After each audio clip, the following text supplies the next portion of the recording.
Bienvenue à cette édition sur Radio Horizon. Voici les titres du journal.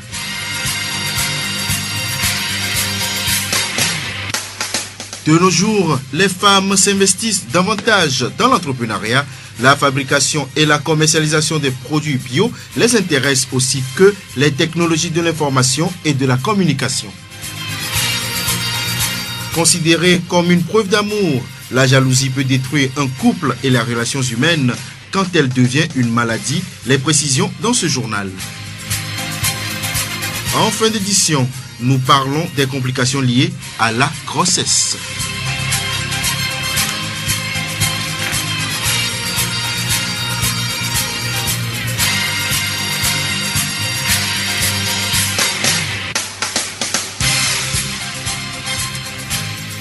Radio Horizon à Thiéviers sur 101.1. Les boulangers du ZIA ont tenu cet après-midi une réunion dans les locaux du centre artisanal de Thiéviers. Objectif, redynamiser le secteur et promouvoir une coopérative des boulangers du ZIA. Monsieur Bodja Kofi, président préfectoral de la Chambre des métiers ZIA.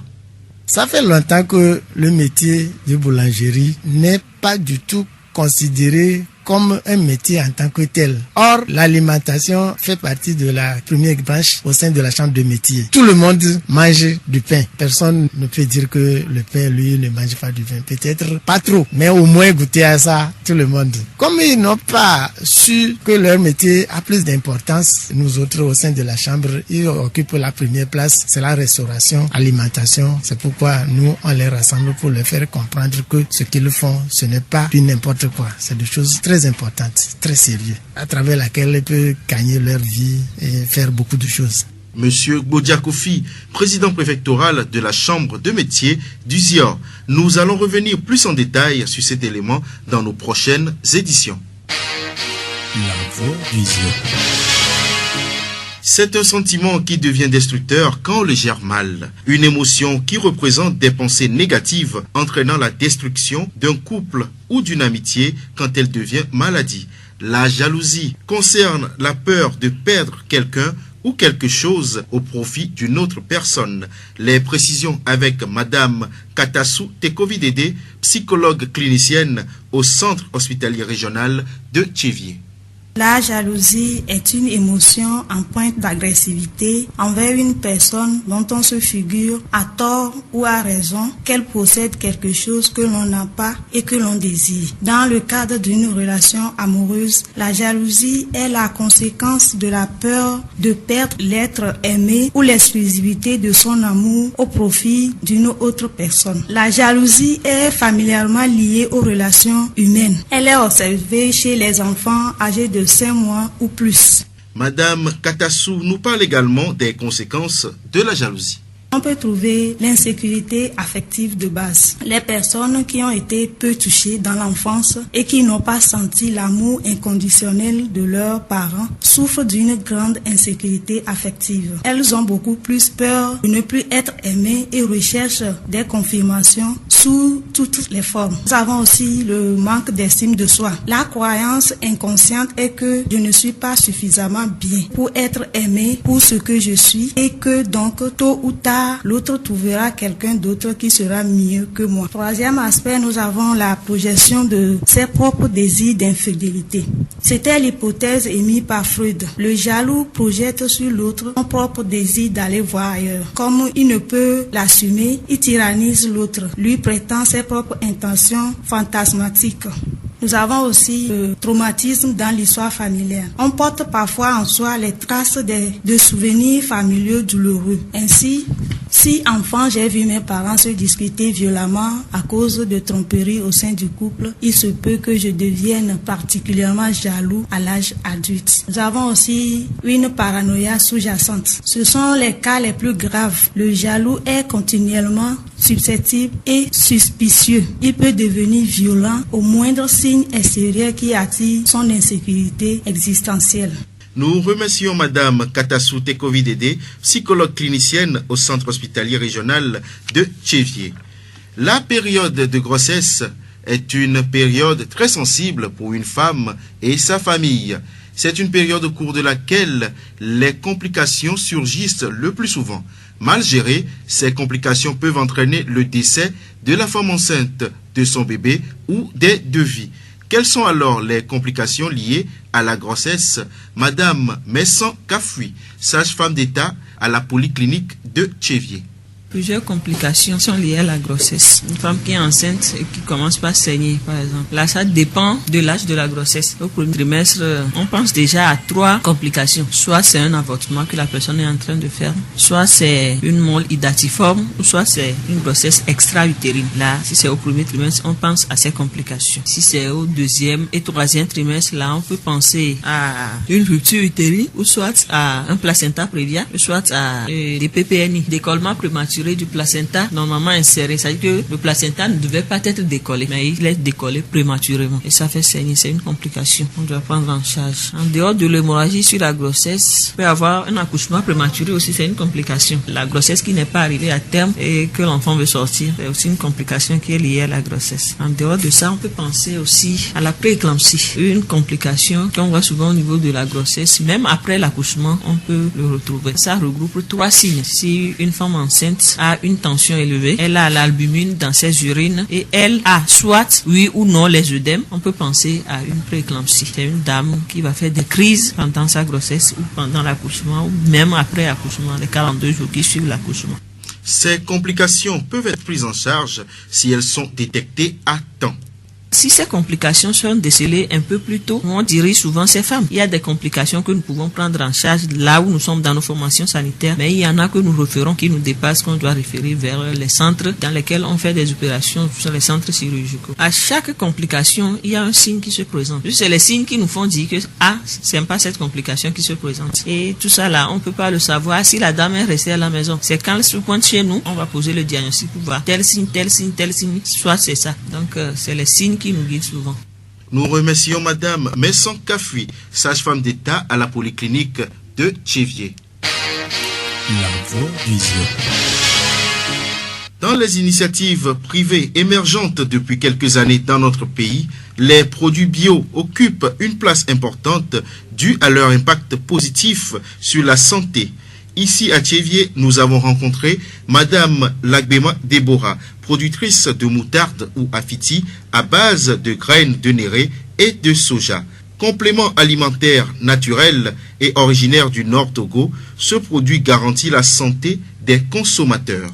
La production de la moutarde à base de graines de néré de soja, c'est un fort héritage qui vient de mes parents, originaire de la savane. C'est un complément alimentaire que nous ne manquons d'utiliser par jour. On ne saurait faire un plat ou une cuisine sans cet ingrédient ou ce complément alimentaire, surtout par rapport à ses vertus. Elle est très recherchée dans notre milieu et d'ailleurs c'est une culture de la savane. La moutarde, on peut le comparer à un complément alimentaire que nous connaissons aujourd'hui. Je peux dire que c'est un ingrédient également pour assaisonner nos sauces. C'est à l'image peut-être de l'anhouin qu'on utilise dans le sud du Togo. Si on va comparer la moutarde à l'anhouin, donc je dirais que c'est le l'anhouin du nord aussi. Mais je dirais qu'il est encore plus conseillé, plus indiqué que l'anhouin, parce que l'anhouin veut dire que c'est un poisson avarié. Par contre, la moutarde à base de graines de néré peut être comparée à un complément alimentaire et sert encore d'assaisonnant ou d'ingrédient pour toute sauce et même toutes les viandes. Ces vertus étant connues et la plante étant recherchée, c'est une légumineuse qui agit. Ces graines de néré sont efficaces contre le traitement de l'hypertension artérielle, contre les abcès. Il est très conseillé pour le développement des enfants et des personnes âgées.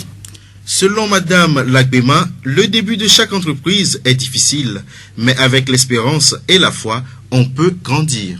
En réalité, pour la vente, je dirais que les gens méconnaissent le produit à Tchévier. Au début, vraiment, le produit était méconnu. Mais dès aujourd'hui, je peux dire qu'il commence par être connu par la population de Tchévier. La preuve, c'est que quand vous demandez mon domicile, là où on vend à Fiti, facilement, on vous indique la maison. Et il y a des gens au début qui avaient même peur des odeurs, mais aujourd'hui, ils sont mes clients. Si je prends le cas des Émidiamans qui sont en face de ma maison, ils sont mes clients fidèles. Aujourd'hui, à Tchévier, j'en vends un peu, mais j'ai aussi, si je peux le dire, des points de vente à Lomé, à Palimé, bientôt ce sera à Ngotien et à Tapamé. Le produit est en train d'être consommé par la population du Sud Togo. En réalité, le travail demande plus de temps. C'est un travail qui n'est pas quand même facile. Mais quand c'est un héritage, quand c'est un don, quand c'est une idée d'entreprise, donc on met tous les moyens pour pouvoir le faire. C'est ça qui me permet aujourd'hui de le faire. Donc ce serait difficile à une personne qui n'a pas cet héritage-là de réussir dans ce domaine. Donc il faut d'abord naître dans un milieu où ça se fait. On est habitué à la production et facilement on peut le faire. Mais peut-être que si j'avais le matériel approprié ou adapté pour le décortiquage des grains de néré, c'est ça qui prend vraiment du temps. Il faut d'abord le préparer, chercher, faire en sorte qu'on puisse enlever toutes les enveloppes, les nettoyer proprement. Quand on ne le nettoie pas, quand les grains ne sont pas bien nettoyés, bien décortiqués, c'est là que ça dégage. Donc vous voyez qu'aujourd'hui c'est un peu difficile parce qu'on n'a pas une machine ou un appareil qui peut aider au décortiquage. Et c'est là le grand blocus, sinon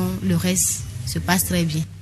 Selon cet anthropologue de formation, la moutarde guérit certaines maladies. Madame Lagbema Deborah recommande de l'avoir dans nos assiettes. Si j'ai un message à la population de Tchévié, je vais leur conseiller de consommer la moutarde à base de néré à base de grains de soja et peut-être abandonner le cube et le bicarbonate qui sont vraiment nuisibles à notre santé. Et peut-être par rapport à leur culture, à l'utilisation de l'angouin, pourquoi ne pas associer la moutarde à l'angouin et ceci chercher peut-être à s'habituer à la moutarde. C'est vrai, comme ils le disent, ils n'ont jamais connu la moutarde, mais je me dis c'est un produit. Si jamais une épidémie arrivait et on leur proposait un produit pour pouvoir sortir de cette épidémie, pour ne pas être victime de cette épidémie, je crois que la population de Tchévié prendrait ce produit. Donc je vais comparer ma moutarde à un produit qui est arrivé pour résoudre un problème de santé dans leur milieu. Je crois que c'est une occasion, une opportunité pour eux, que la population de Tchévié saisisse cette opportunité pour en consommer et informer le reste. Nous remercions Madame Lagbema Deborah, productrice de moutarde à Tchévié. Étape primordiale du processus de recrutement, l'entretien d'embauche est le premier contact avec l'entreprise. Il permet aux recruteurs de découvrir les qualités du demandeur d'emploi afin de les jauger utiles à la vision de l'entreprise. Quelles sont alors les qualités qu'il faut avoir pour réussir un entretien d'embauche? Madame Gameti Stella, responsable régionale maritime de l'Agence nationale pour l'emploi ANPE. Nous pouvons spécifier ces attitudes en 6 étapes. La première étape, c'est la tenue vestimentaire. Le candidat qui se présente à un entretien d'embauche doit s'habiller conformément à l'entreprise, c'est-à-dire doit adapter sa tenue vestimentaire par rapport à l'entreprise. Par exemple, lorsque vous allez à un entretien dans une banque, il faut savoir comment les banques s'habillent, la couleur de l'habit à porter. Ensuite, il faut la connaissance de soi. Le candidat doit être réaliste sur ses forces et ses faiblesses. Il doit reconnaître ses forces et il doit connaître aussi ses faiblesses. Le candidat doit aussi préparer sa présentation. Lorsqu'on va à un entretien d'embauche, il faut savoir que vous aurez des questions auxquelles vous devez répondre. Donc, vous devez préparer la présentation. Comment intervenir lorsque le recruteur vous pose des questions? Il faut un langage soutenu, il faut des mots bien précis, des mots d'action pour mieux s'exprimer. Le candidat doit adopter une attitude proactive, c'est-à-dire que lorsque le recruteur lui pose des questions, il ne doit pas se contenter seulement à répondre aux questions du recruteur, étant donné que la plupart des cas, les questions sont des questions ouvertes. Donc ça permet au candidat d'aller au-delà de ce que le recruteur veut de lui. Mais si il se contente par répondre oui, non, ou bien tout ce qu'on vous demande, vous répondez puis vous taisez, ça ne donne pas bonne impression lorsque on est à un entretien d'embauche. Le candidat doit faire aussi preuve d'humilité. Faire preuve d'humilité ici veut dire que lorsque vraiment il y a des domaines dans lesquels vous ne pouvez pas vous aventurer, il faut reconnaître et être ouvert pour une formation continue, pourquoi pas pour améliorer sa position. Le candidat doit à la fin de son entretien poser des questions. Ce n'est pas un interrogatoire, vous vous dites au revoir, non. À la fin ou bien au cours de l'entretien, le candidat doit être apte de poser lui aussi des questions sur des choses de l'entreprise qui lui paraît peut-être floues ou bien obscures. Nous remercions Madame Gameti Stella, responsable régionale maritime de l'Agence nationale pour l'emploi ANPE. Elle nous a dit comment réussir un entretien d'embauche.